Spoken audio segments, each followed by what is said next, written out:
Magandang gabi, Pilipinas.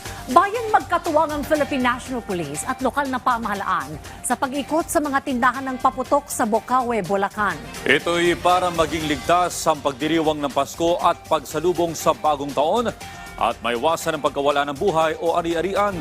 Bahagi rin ng hakbang ang pagtaas ng alerto ng Bureau of Fire Protection. Yan ang ulat ni Ryan Lesiges.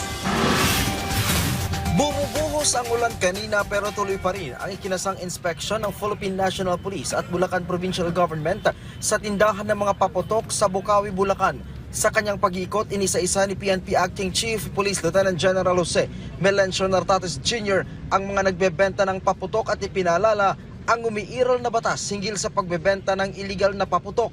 Wala akong paputok dito na illegal. Hindi po kami nagtitinda. Hindi ko talaga kami nagtitinda. Ang ilang tindero ng paputok, ikinatuwa ang naging pagbisita ng PNP sa kanilang tindahan. Sa ganitong paraan daw kasi ay maipapakita nila na wala silang illegal na paputok na ibinebenta. Dito naman karamihan sa amin dito walang tindang ganon. Yung mga pinagbabawal na yung mga plapla, yung mga tuna, kabase ba. Kasi mula pa nung dati, talagang hindi kami nagtitinda ng mga bawal na yun. Kasi alam namin, magtitinda kami, tatago namin, mahulihan kami, mapasarap pa yung tindahan namin. Di ba? Mag-i-interest kami sa konti roon. Kung makadisgrasya pa, di ba? Siyempre, ang gusto rin namin yung gumagamit ng paputok, laging safety rin pa rin nila una. Pangunahing layunin ng pag-iikot ng PNP ay upang matiyak ang kaayusan at pagkawala ng buhay at ari-arian ngayong holiday season.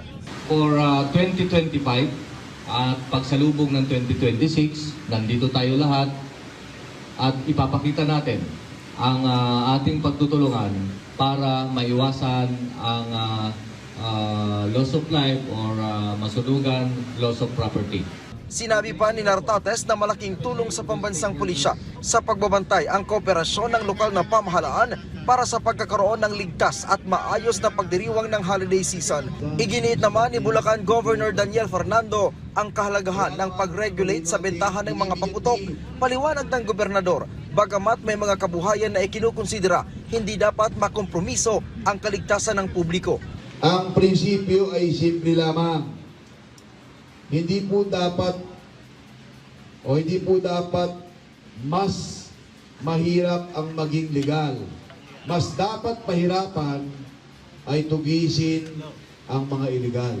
Samantala, simula bukas, naka-full alert status na rin o Code Red ang Bureau of Fire Protection o BFP. Sa ilalim ng full alert, magkakaroon ng nationwide deployment ng mga tauhan ng BFP para sa agarang pagtugon sa mga insidente ng sunog at iba pang emergency para matiyak ang kaligtasan ng publiko.